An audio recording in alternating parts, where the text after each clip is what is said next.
Saudara Menteri Perpaduan, Saudara KSN, KPPE, Ketua Polis Negara, dan semua yang hadir di dalam, di luar, di tepi dan di tengah. Di lereng-lereng, terima kasih atas kehadiran dan kepada Siwadi, Ketua Pengarah Akademi Kenegaraan dan keluarga Akademi. Inisiatif ini atau ikhtiar ini bermakna kerana kita harus bermula dengan kesedaran, keyakinan dan kesedaran. Saya baca tadi ungkapan Al-Quran yang terkait dengan Ramadan. Turunnya Quran, bulan Ramadan, syahrul Ramadan, ya, turunnya unzila fihi Quran, turunnya Quran sebagai hudan linnas, petunjuk kepada manusia yang memberikan kita keupayaan untuk menimbangkan, memilih dengan baik. Wa bayyinatin minal huda wal furqan. Tapi ini kenyataan. Tetapi mesti ada kefahaman dan mesti disusuli dengan amal. Kerana apa juga keyakinan, kalau tidak disusuli dengan amal, yang tidak akan memberikan impak, dampak dan kesan. Sebab itu kita digesa supaya sabit, kukuh dengan keyakinan. Ya ayyuhallazina amanu istajibu lillahi walir rasul idza da'akum lima yuhyikum. Maknanya supaya kita yang beriman, ya, kerana yakin kita menjuru kepada kebaikan. Iza da'akum. Tapi itu tidak cukup kalau dalam pengertian agama. Penyeru itu dengan penghayatan lima yuhyikum. Jadi semua hal yang kita bicarakan bermula tentunya dalam konteks Ramadan, ya, mengimarahkan, memberi makna, menghayati. Pertama tentulah dengan munajat, membaca Al-Quran, memahami. Ya. Tapi yang kita harus juga faham, ya, Ramadan itu mengukuhkan keyakinan. Ya. Kalau tidak, mengapa hal yang dilarang memang tetap dilarang. Tetapi hal yang biasa tidak dilarang pun dilarang di bulan Ramadan. Makan, minum umpamanya. Ini kerana memperkukuhkan disiplin dan integriti kita. Kita mampu mempertahankan kerana kita punya tanggungjawab pada diri, keluarga dan juga pada kerjaya dan masyarakat kita.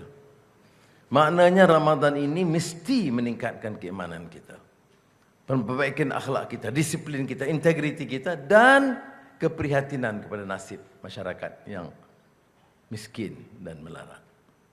Cuba bayangkan bagi kita yang punya keupayaan, syarikat-syarikat, pembesar-pembesar, orang-orang kaya. Kalau semuanya dapat menjalankan tugas mereka dengan baik, saya tidak fikir ada orang yang terlantar. Semua dapat menyantuni.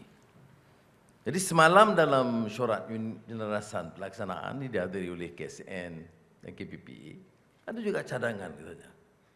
Apa kata kalau semua menteri, semua ahli parlimen, semua ketua jabatan, semua pegawai-pegawai kanan, semua syarikat dan individu lain, masing-masing jaga kampung asal mereka.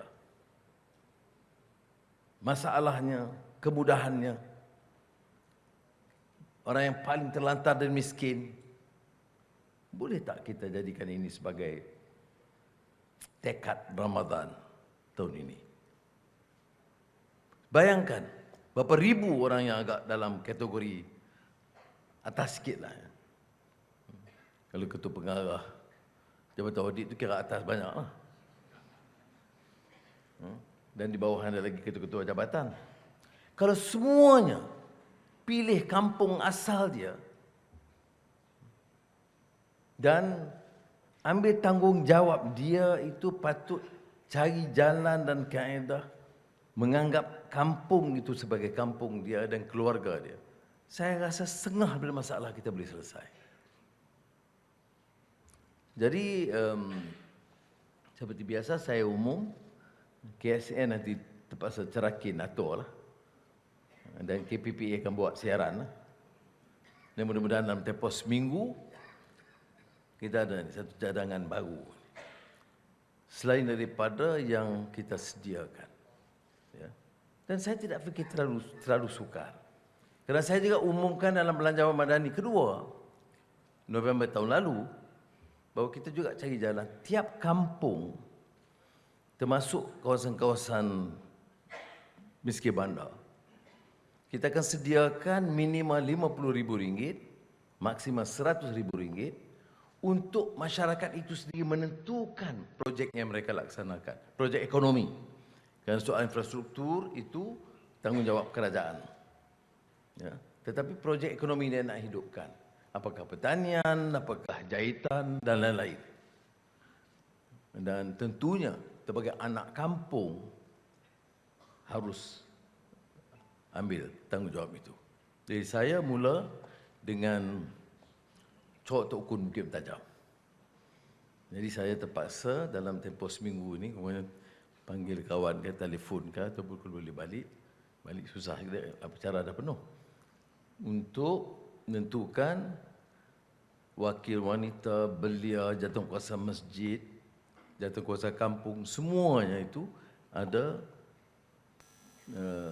kesedaran ataupun tanggungjawab menyampaikan kemudahan, keperluan mereka, termasuk keluarga paling miskin, kedudukan pendidikan anak-anak di sekolah, masalah dadah di kampung, semua itu harus diambil tahu. Nampaknya boleh tak kita jadikan ini tekad Ramadan? Ha? Boleh? Yang belakang wanita boleh ya? Ada orang kampung. Ya, kalau boleh. Saya percaya boleh lah. Ya. Kategori mana itu ditentukan. Ya. Saya hanya bagi pengantar yang pengisiannya KSN.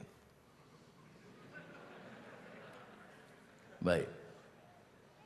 Itu pertama soal kaitan dengan Ramadan ya, yang saya kata. Yang keduanya, baik, kita ada Madani dan kita ada Akademi Kenegaraan untuk cuba menterjemahkan maksud.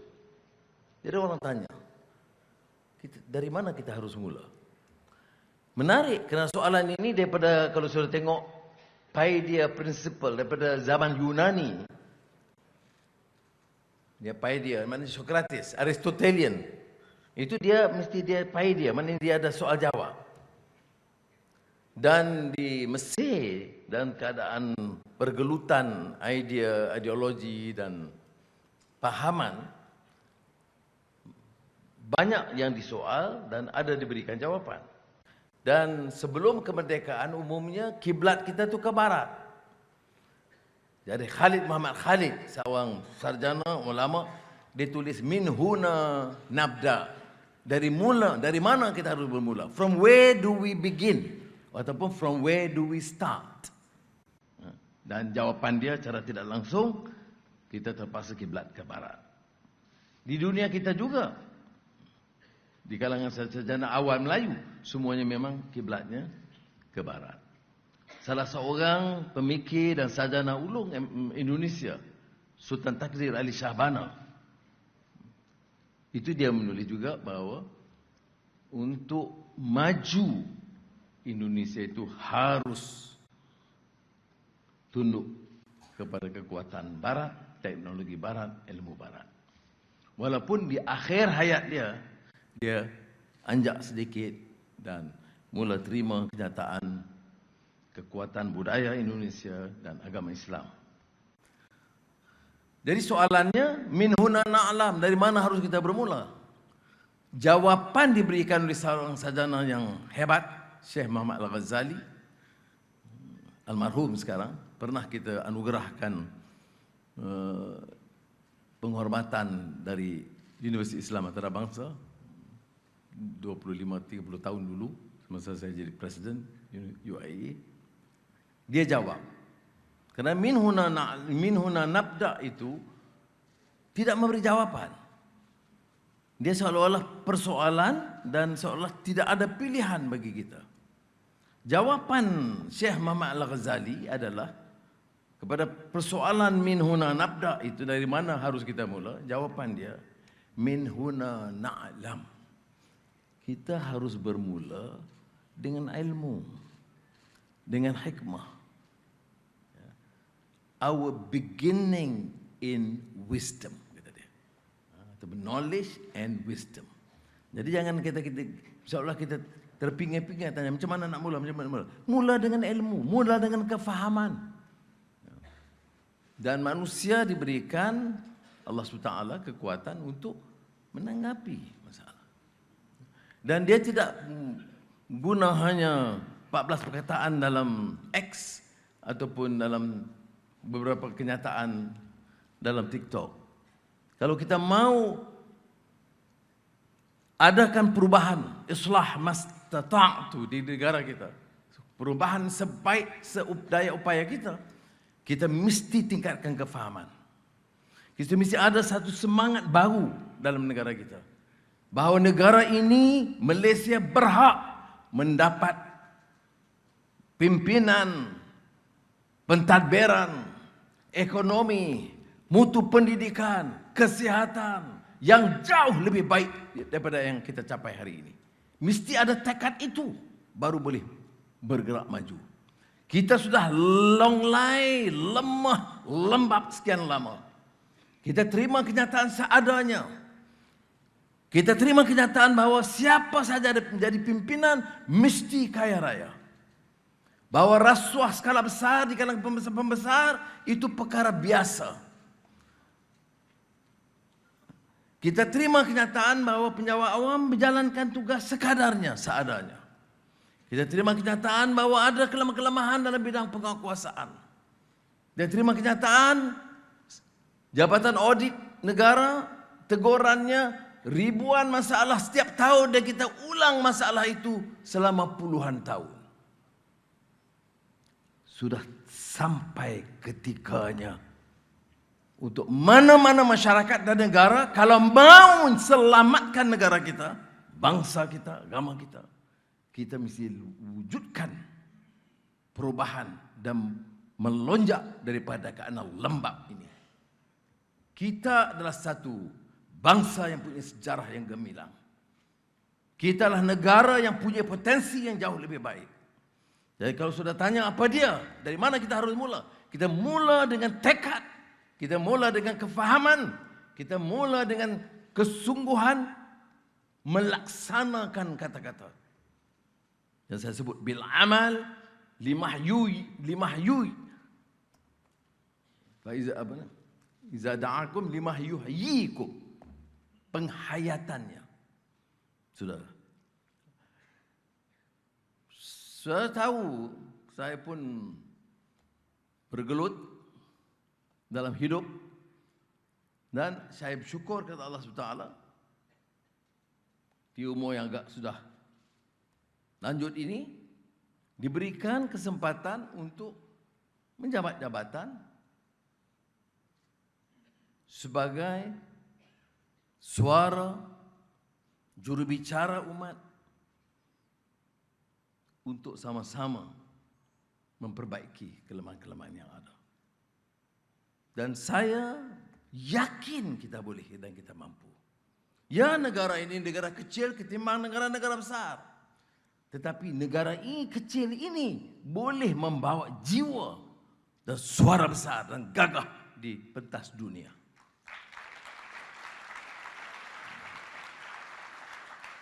Kerana dukungan ini, politik yang stabil, dasar yang jelas, dan kita atur tata kelola. Elak dari penyelewengan, kelembaban, rasuah dan salah guna kuasa. Maka berani kita suara dengan lantang. Kalau tidak, kita suarakan di depan Presiden Biden mengenai Gaza, atau Perdana Menteri Australia Albanese mengenai hubungan baik kita dengan negara China, atau baru-baru ini dengan Chancellor Jerman Olaf Scholz. Kalau kita pecah belah, lemah, tidak ada disiplin, tata kelola yang lemah dan rasuah yang menular, orang ketawakan kita. Dianggap kita ini sebagai negara seperti Banana Republic. Negara berkembang yang tidak teratur, tidak punya peraturan. Jadi saya nak mulakan dengan ini. Dengan menyatakan bahawa saudara, kita punya potensi untuk menjadi negara gagah dan besar. Dan insya-Allah beri komitmen ini, hentikan ini perbincangan-perbincangan yang jumut, lapuk, tak habis-habis dalam perkara-perkara titik bengek.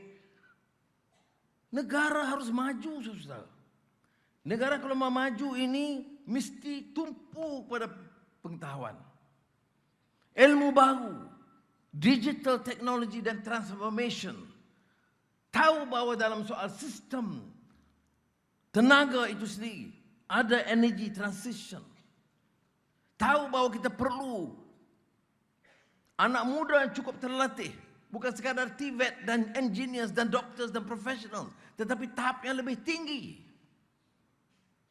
Dan saudara, perbincangan kita dan wacana ini mesti ke arah itu. Ya, soal nilai. Ya, soal akhlak. Ya, soal keyakinan agama. Tapi ya, dengan semangat perpaduan dan persatuan di kalangan kita. Tak ada untungnya kalau kita rasa nak menang dengan menanam bibit kebencian kepada orang lain. Menang kita kerana hebat kita, bukan kerana mencerca kaum lain atau agama lain atau kelompok minoriti lain. Kalau bicara soal Melayu, Melayu itu hebat, gagah kerana pimpinannya bersih, sikapnya dan budayanya dan disiplinnya dan integriti dia untuk bangkit sebagai negara gagah. Bukan hebat Melayu itu untuk memijak dan memandang enteng kepada orang lain. Sama juga dengan kumpulan minoriti, China, India atau kumpulan suku kaum yang lain.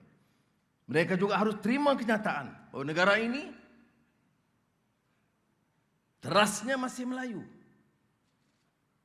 majoritinya Melayu. Kita terima kenyataan itu dengan semangat perpaduan, pertahankan keadilan dan beri ruang dan hak kepada semua.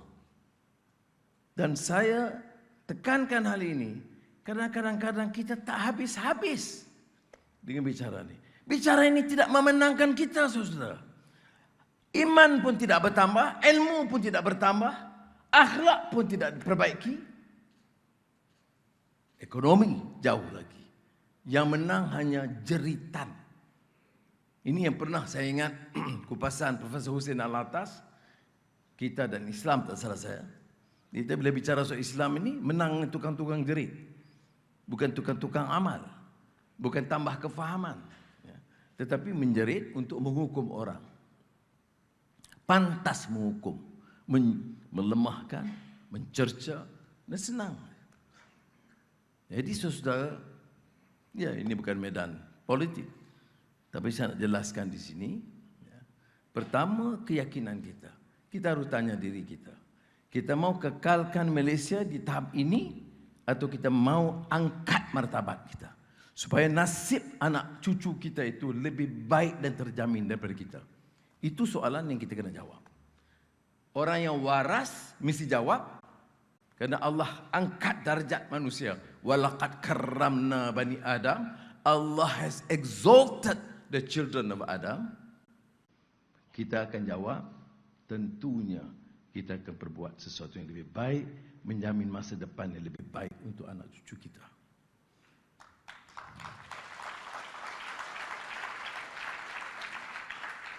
Maka kalau mau meningkatkan mutu ini, ada beberapa prasyarat yang harus kita terima.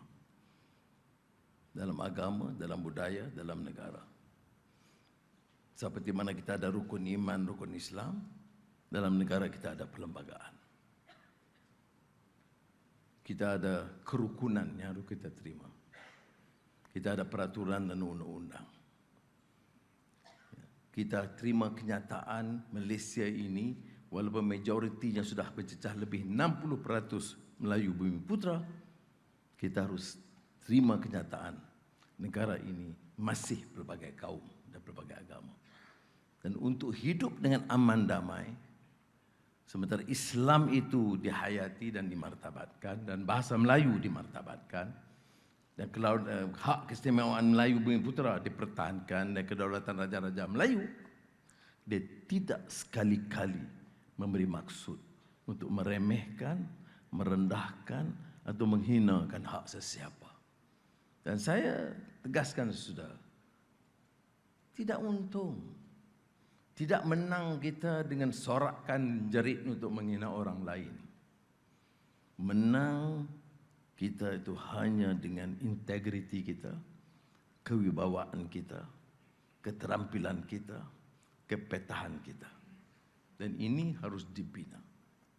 Jadi saudara, seperti mana madrasah Ramadan ini, saya juga anjurkan, saya pada memenuhi tanggungjawab setiap orang jaga kampung sendiri dulu. Kita juga harus terima, tak ada siapa tanpa kecuali saya sendiri, Pak Menteri, KSN, KPPA lebih-lebih lagi, semuanya kena balik juga untuk mengikuti satu bentuk latihan, kursus, peringatan untuk menggilap semangat dan ilmu mereka. Bermula dari atas sampai ke peringkat bawah. Termasuk Ketua Polis Negara.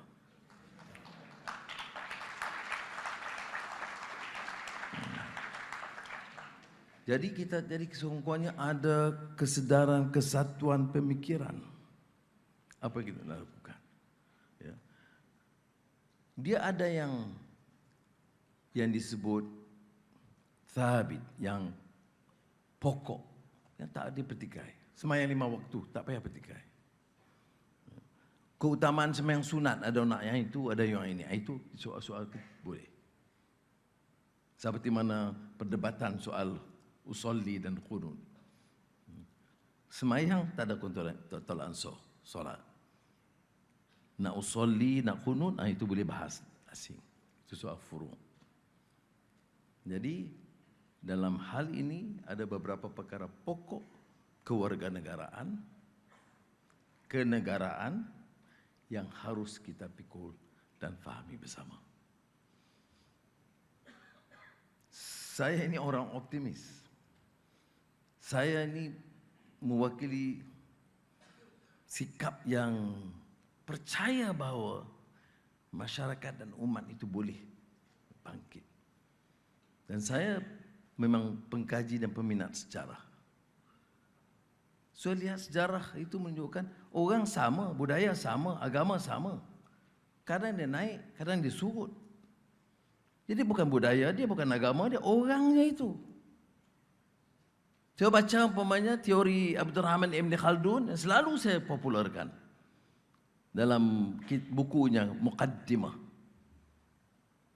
Ibn Khaldun dalam Muqaddimah.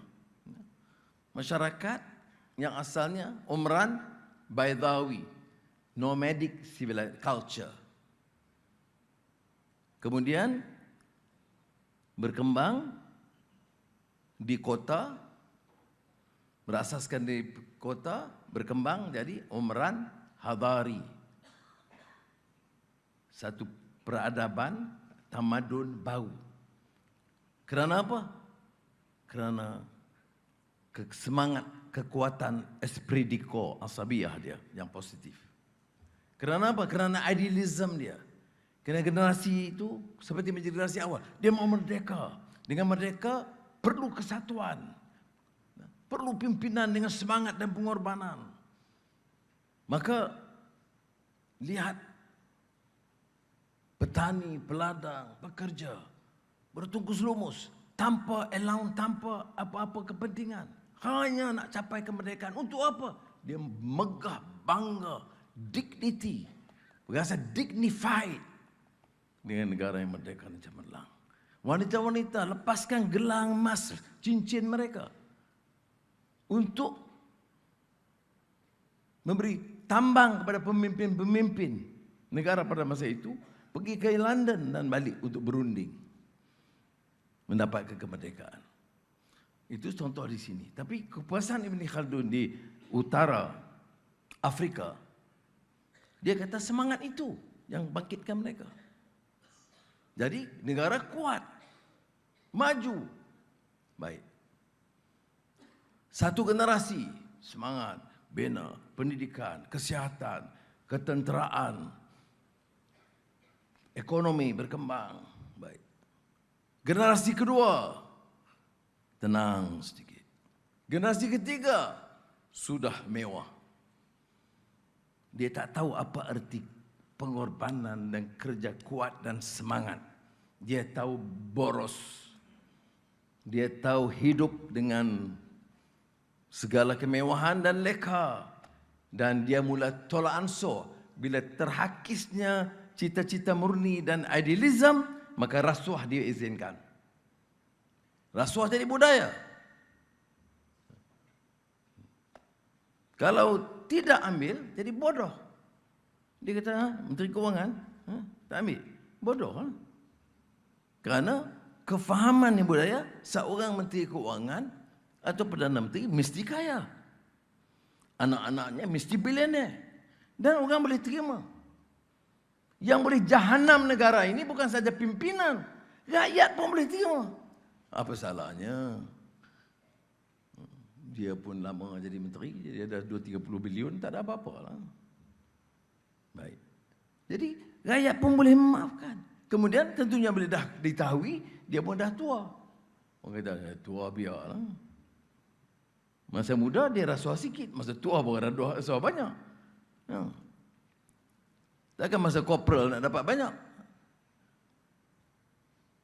Jadi saudara, ikut teori Ibn Khaldun, ini mula terhakisnya semangat dan idealism. Rendahnya akal budi, runtuhnya akhlak. Maka hancur. Negara jatuh, pecah. Sama ada ditakluki, itu ditawan atau perang saudara, habis. Aneh kan? Agama sama, budaya sama, rupa paras, warna kulit, semua sama. Tetapi keadaan berubah.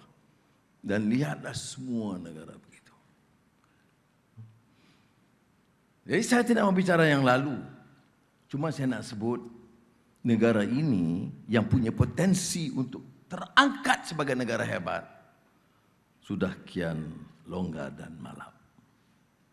Maka saya nak ajak saudara semua dalam dewan ini, di luar dewan, di lereng-lereng tangga, di luar. Malang ini saya tak nampak. Dia nampak saya tak? Ada? Ada skrin. Betul?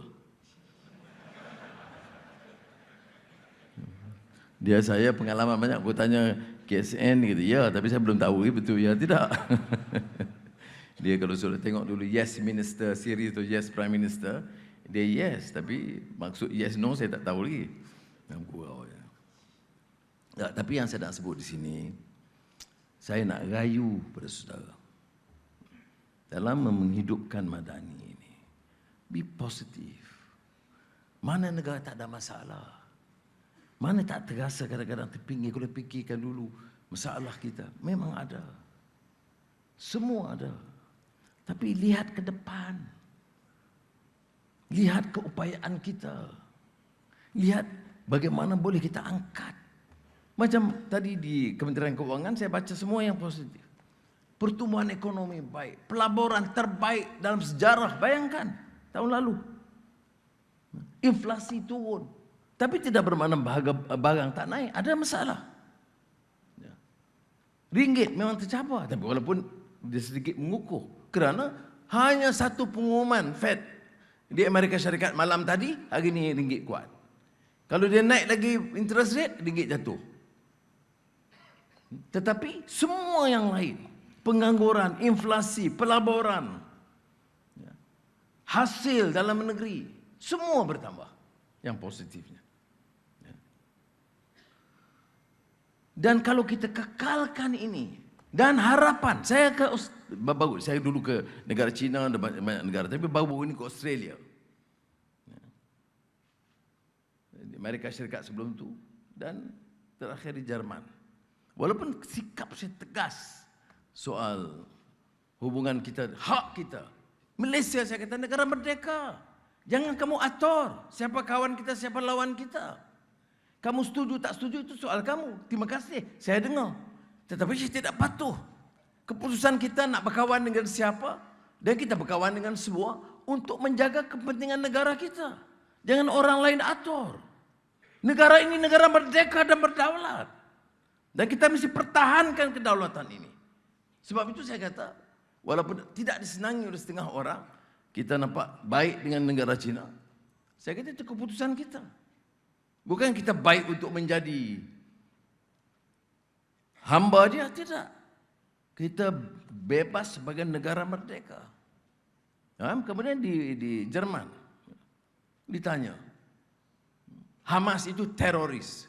Kadang-kadang orang-orang kita terpengaruh. Saya nak beritahu, Mandela itu masa dia di penjara itu teroris. Ikut siapa? Ikut penjajah. Ikut siapa? Ikut Eropah dan Amerika.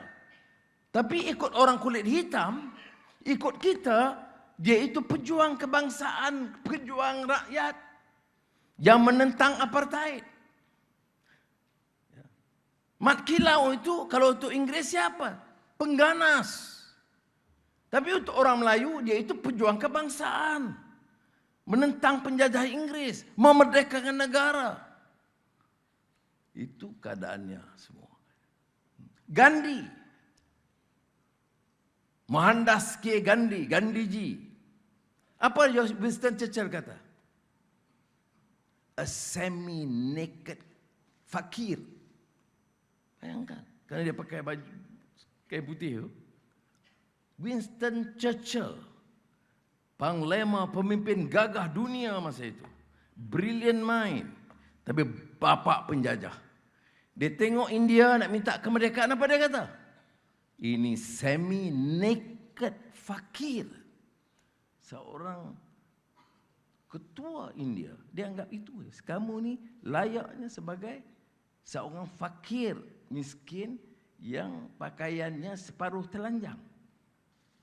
Kata siapa? Kata bapak penjajah.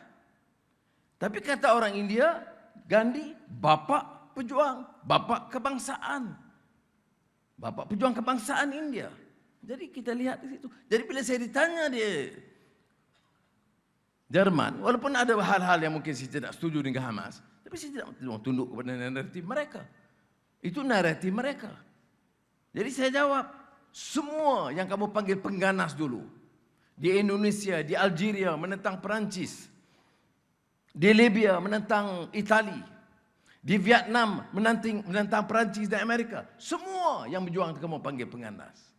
Tapi kami panggil dia itu pembela, pejuang, kerana negara mereka dijajah, wanita, anak-anak dan orang awam dibunuh, tanah mereka dirampas, rumah mereka dirobohkan, harta mereka dirampas. Bagi kami, mereka hanya berjuang mempertahankan hak mereka. Ya. Senang kalau bicara di sini, saya confident. Tapi saya bicara di ruang mereka. Sebelah saya, Chancellor Jerman. Chancellor Jerman itu kekuatan negara itu nomor 3 dunia. Lawan Perdana Menteri Malaysia. Tanah beberapa di bawah itu. Tapi saya mewakili rakyat Malaysia.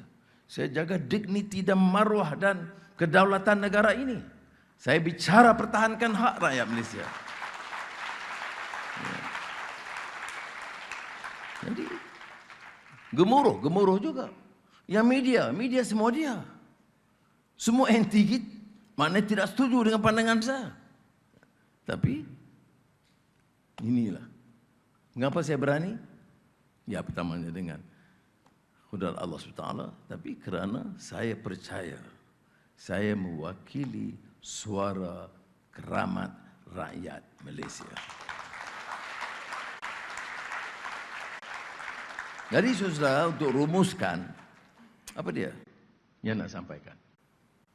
Keyakinan harus ada. Kita mesti bina balik, saudara. Siapa yang tidak ada kelemahan? Umur saya 76. Banyak kelemahan saya sepanjang 76. Daripada curi buah pala di kampung Coto pun. Dan kenyataan, apa perilaku. Betul, kita bukan orang sempurna. Tetapi ada ketikanya dalam hidup di mana kita ambil keputusan. Mari kita bina semula kekuatan, perpaduan, keyakinan, perpaduan, dan melaksanakan kerja dengan sebaik mungkin. This country deserves better.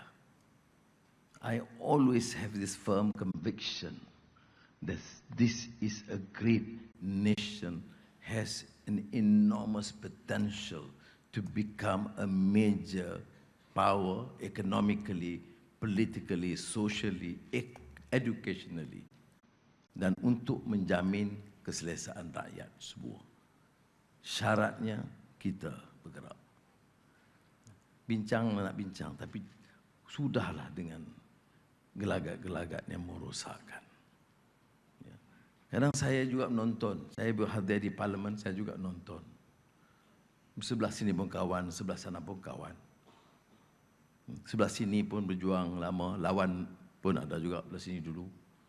Belah sana pun berkawan lama, sekarang lawan sedikit. Tapi saya rasa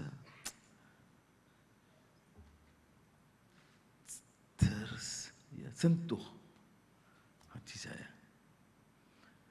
Tak bolehkah kita fikir ke depan bagaimana boleh kita gunakan pengaruh, kekuatan, kesedaran kita untuk membina, bukan menghancurkan.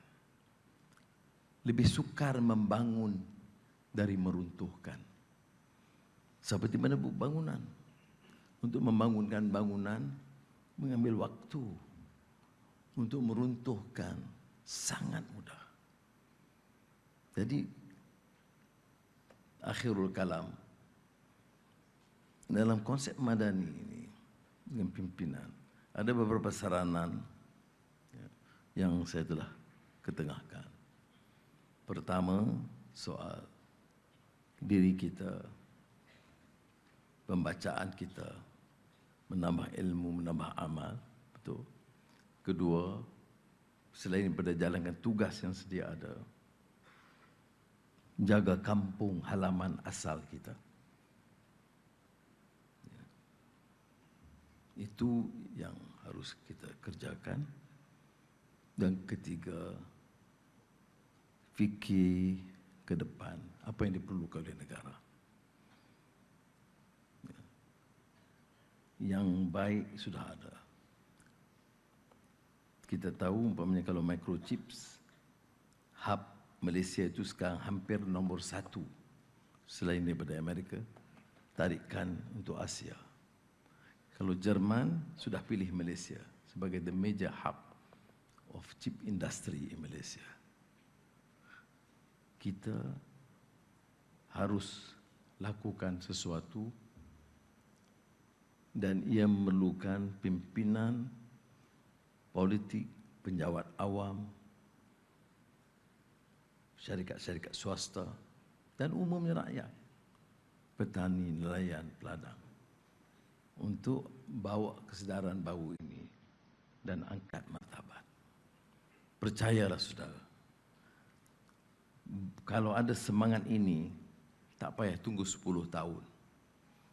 Kita boleh robah wajah negara ini dalam masa yang singkat. Beri pace yang kita buat, kita lajukan sedikit. Semua jentera, semua ketua-ketua pengarah KSU, semua menjalankan tanggungjawab sebaik mungkin. Saya fikir 2-3 tahun, we will have a new Malaysia, insyaAllah.